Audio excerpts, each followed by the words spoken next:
The air in the courtroom was thick, heavy with unspoken tension. Every eye was on the teenage boy, Alex, standing small before Judge Caprio. He looked so young, barely old enough to shave, yet his face was set, calm. Too calm, perhaps, for the confession he was about to make. He cleared his throat, his voice steady, as he spoke the words that would change everything. "I did it, Your Honor. The hit and run.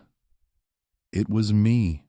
Behind him, blending into the muted colors of the gallery, his mother, Sarah, sat perfectly still. Her hands were clasped in her lap, but as Alex's words hung in the silence, a subtle nod passed over her face. It was almost imperceptible, a tiny dip of her chin, followed by a quick, shallow breath, a whisper of relief that only someone looking for it would catch. It was a silent approval, a confirmation of the lie, and in that fleeting moment, her true nature, manipulative and self-serving, was laid bare. Alex didn't flinch. He didn't look back. His eyes remained fixed on the judge, accepting his fate with a strange, almost serene resignation. The gravity of the situation seemed to wash over him without leaving a mark, as if he had prepared for this moment his entire life. He was a boy, sacrificing himself, and he knew it. Then, the sharp crack of the gavel cut through the quiet. Thwack!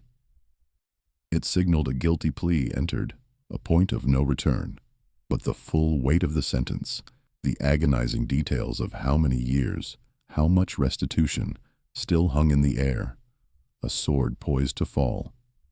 Some debts are paid not in coin, but in shattered innocence.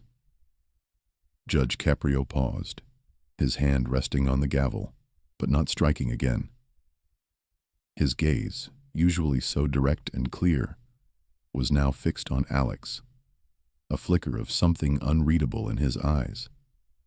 It wasn't anger, not exactly. It wasn't pity either. It was something deeper. A question, perhaps, or a challenge, hidden beneath the surface of his usual judicial composure. He looked from Alex to Sarah, then back to Alex, a silent conversation passing between them that no one else in the room could understand. The courtroom held its breath, waiting for the judge to speak, to deliver the final blow. But he just watched, observed, a silent observer of a drama far more complex than a simple traffic infraction. The seconds stretched, feeling like an eternity, as the judge's unblinking stare seemed to peel back layers, searching for a truth that lay buried beneath the surface of the boy's calm declaration. Before we continue, subscribe to the channel and tell us where you're watching from in the comments. Alex's life had always been a quiet rhythm set against the bustling backdrop of Providence, Rhode Island. It was a city of close-knit communities, where the scent of garlic and oregano often drifted from open deli doors, mixing with the salty air off Narragansett Bay. The streets hummed with a specific kind of energy, a blend of generations-old traditions and the everyday grind of working-class families. Loyalty was a currency here, unspoken but deeply understood, and everyone knew everyone, or at least knew someone who knew someone. Alex grew up navigating these unwritten rules, a quiet observer of the world around him. He was the kind of teenager who never caused trouble, a shadow in the hallways at school, always doing what was expected, and then some. His days were a careful balance: school, followed by a part-time job at the local grocery store, then home to look after his younger sister, Lily. Lily was 5 years younger than him, and often Alex felt more like her parent than her brother. Their mother, Sarah, was a presence in the house, but often a distant one. She worked odd jobs, sometimes 2 at a time, but money was always tight, a constant gnawing worry that flavored every conversation. Sarah had a way of being there physically, yet emotionally elsewhere, caught in her own struggles, her own history of choices that hadn't quite panned out. Even then, small things hinted at the dynamic that would eventually land Alex in court. He'd find unopened bills tucked under a pile of magazines, a final notice from the electric company, and without a word, he'd take some of his meager earnings from the grocery store and pay it. Sarah would offer a quick, distracted, "Thanks, honey," and life would move on. There were missed parent-teacher conferences, forgotten appointments for Lily, and Alex would always be the one to step in, to make an excuse, to smooth things over. It wasn't that Sarah actively asked him to cover for her. It was more of a silent expectation, a role he had instinctively assumed since childhood. He was the quiet anchor, the reliable one, always putting out small fires before they could grow. He remembered one time when he was 12. Sarah had promised to take him to a baseball game, a rare treat. He'd been so excited, talking about it for weeks. But the day of the game, she suddenly had to work an extra shift, a last-minute emergency, she said, though Alex later overheard her talking on the phone about a spontaneous trip with friends. He didn't say anything. He just nodded, the disappointment a heavy weight in his stomach. Later that evening, he took Lily to the park, pushing her on the swings, pretending the missed game didn't matter. He told himself it was fine, that his mom needed to work, that it was for the family. But a tiny crack had formed, an understanding that his mother's needs, whatever they might be, would always take precedence. These moments, small and seemingly insignificant, built up over the years. They taught Alex that his mother's well-being, her comfort, her escape from responsibility, were his responsibility too. He absorbed it, internalized it, until it became an ingrained part of who he was. He loved his mother, of course, but it was a love mixed with a deep-seated sense of duty and an unspoken agreement that he would always be there to catch her whenever she stumbled, no matter the cost to himself. He was conditioned, slowly and subtly, to believe that his own needs were secondary, that his purpose was to protect her, even from herself.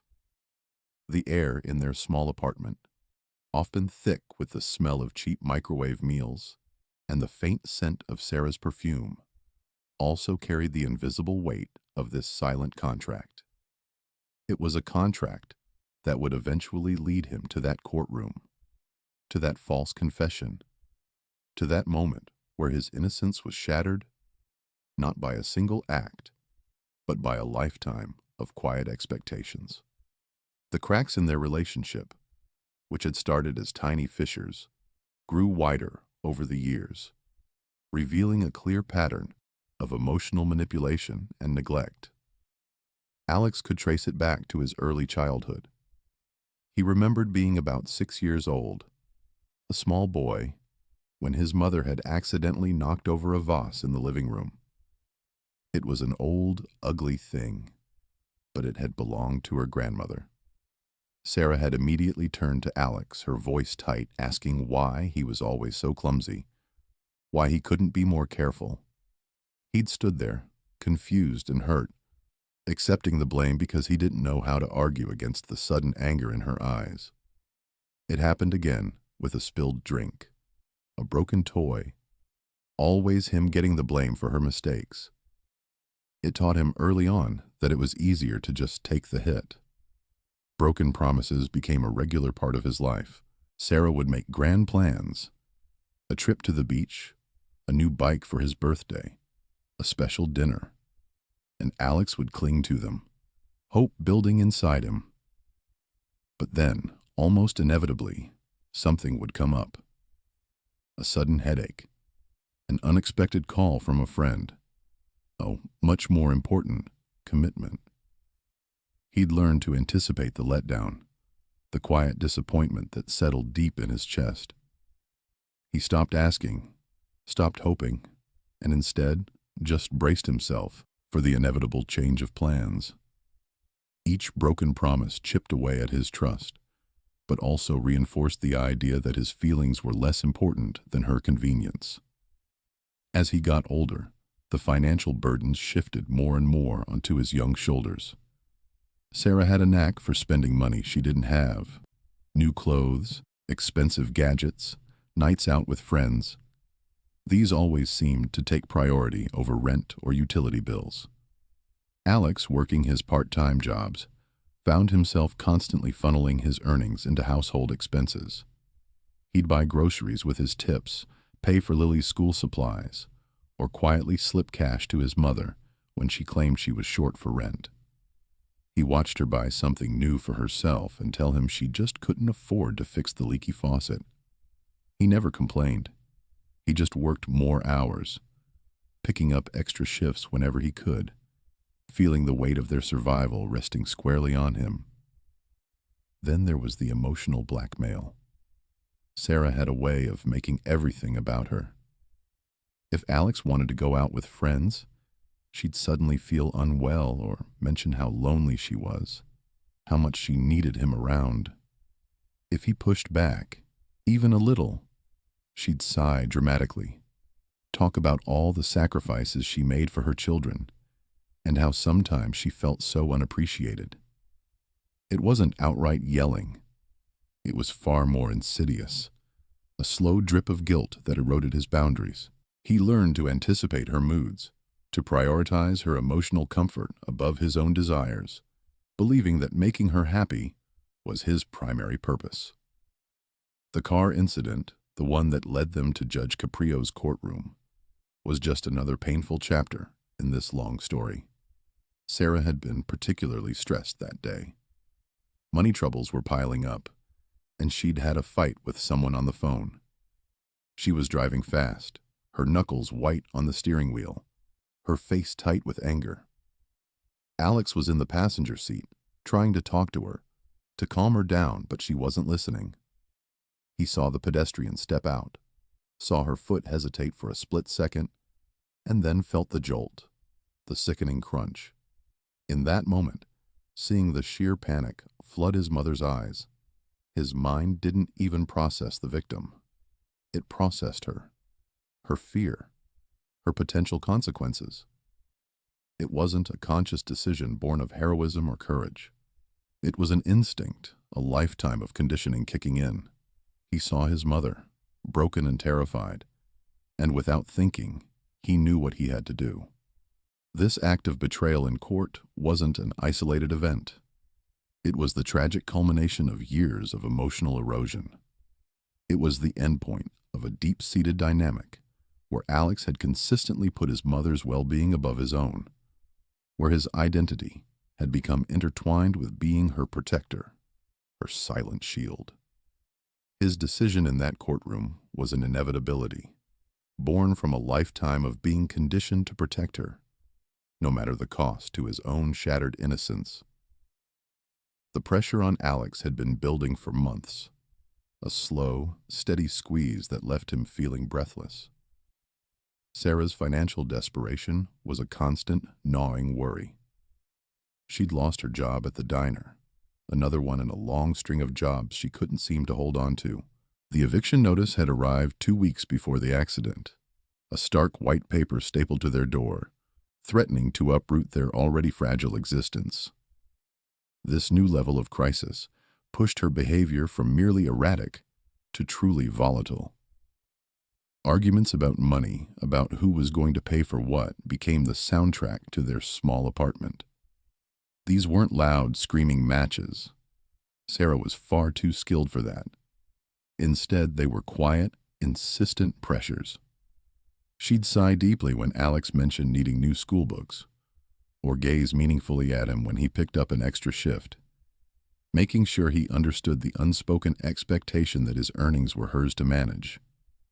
He felt the weight of her needs, not as requests, but as demands he couldn't refuse. The community, usually so close-knit, started to feel different too. Whispers followed Sarah. Neighbors who once offered a friendly wave now averted their eyes. Alex heard snippets of conversations at the corner store, hushed tones about Sarah's gambling habits, her late-night friends, the way she never seemed to have money but always had a new outfit. The silent judgment from relatives was even worse. Aunts and uncles would call, asking Alex how he was doing, never Sarah.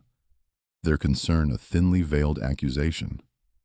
He felt like he was constantly walking on eggshells, trying to protect his mother's image while simultaneously carrying the burden of her reality. His internal struggle was a heavy cloak he wore every day. The weight of his mother's expectations, the unspoken burden of Lily's future. It all pressed down on him. He saw Lily's bright, innocent eyes full of trust, and knew he had to keep their world from falling apart. His school performance, once a source of quiet pride, began to suffer. He'd stare at textbooks, the words blurring, his mind replaying Sarah's latest crisis, trying to figure out how to solve it. Sleep became a luxury he couldn't afford. His nights spent tossing and turning, replaying scenarios, trying to find a way out for all of them. Then came the day of the accident. The oppressive summer heat of Providence hung heavy in the air, thick and humid, making every breath feel like a chore. The air conditioner in Sarah's old car had died weeks ago, so the windows were down, letting in the stench of exhaust fumes and the distant, almost constant wail of sirens. Sarah was driving, her face pale and drawn, her usual practiced calm replaced by a frantic energy. She just received a final notice for their electricity bill, and her desperation was a live wire in the small space. He remembered the sudden swerve, the sickening thud that seemed to echo in the humid air, followed by the screech of tires. The car lurched, then steadied. He turned to Sarah. Her eyes, usually so calculating, were wide, with pure animal panic. "Alex," she breathed, her voice a raw whisper. "Oh my God, Alex, what are we going to do?" Her gaze met his, a desperate, silent plea that bypassed words. In that split second, with the adrenaline coursing through his veins and the blare of a car horn fading behind them, his lifetime of conditioning kicked in. He saw her fear, her potential ruin, and his own future vanished. He gave a small, almost imperceptible nod. It was a silent promise, a resigned acceptance of his fate. He stood on the precipice, knowing a profound sacrifice was imminent, feeling the suffocating atmosphere of his internal turmoil settle around him. He knew, with a chilling certainty, what he had to do. The courtroom's sterile air felt like a stark contrast to the humid chaos of that summer day. Alex stood before Judge Caprio, the weight of his false confession pressing down on him, but also a strange sense of peace. He'd made his choice. He was ready to face whatever came next. Sarah sat a few rows back, her face carefully neutral, a silent observer of the drama she had orchestrated. But Judge Caprio, with his kind eyes and reputation for seeing beyond the surface, wasn't just observing, he was watching. He was listening to more than just the words being spoken. The judge's gaze moved between Alex and Sarah, lingering a moment longer on the mother. He cleared his throat, his voice calm but resonant. "Young man," he began, addressing Alex directly. "You've pleaded guilty to leaving the scene of an accident. Do you understand the seriousness of this charge?" Alex nodded, his voice barely a whisper. "Yes, Your Honor." "And you were driving the vehicle involved, correct?" "Yes, Your Honor," Alex repeated, his eyes fixed on a point just past the judge's shoulder, avoiding Sarah's direction entirely. But Judge Caprio didn't move on. He leaned forward slightly, his expression thoughtful. "The police report mentions a witness who saw a woman behind the wheel at the time of the impact. The description of the driver doesn't quite match you, son. A ripple went through the quiet courtroom. Sarah shifted in her seat. A tiny, almost imperceptible movement, but the judge noticed it. Alex felt a jolt, a flicker of something he couldn't quite name. Hope? Fear? He kept his face blank, his resolve still holding. "Mistakes happen, Your Honor," Alex said, trying to sound convincing. "It was dark. People get confused." The judge nodded slowly, but his eyes were sharp. "Indeed. And the damage report. The angle of impact. The type of debris found at the scene. It suggests a driver who might have been distracted, perhaps even in a hurry." The witness also mentioned a heated argument taking place inside the car just before the incident. He paused, letting the words hang in the air. "You were arguing with someone, weren't you, son?" Alex's carefully constructed composure began to crack. He swallowed hard, his throat suddenly dry. He didn't want to lie anymore, but he couldn't betray her. He just stood there, unable to speak. Judge Caprio's voice softened, but his resolve was firm. "Alex, I've seen many things in this courtroom. I've seen people make mistakes, and I've seen people try to protect the ones they love, even when it costs them dearly." He then turned his gaze directly to Sarah. "Mrs. Miller, would you please approach the bench?"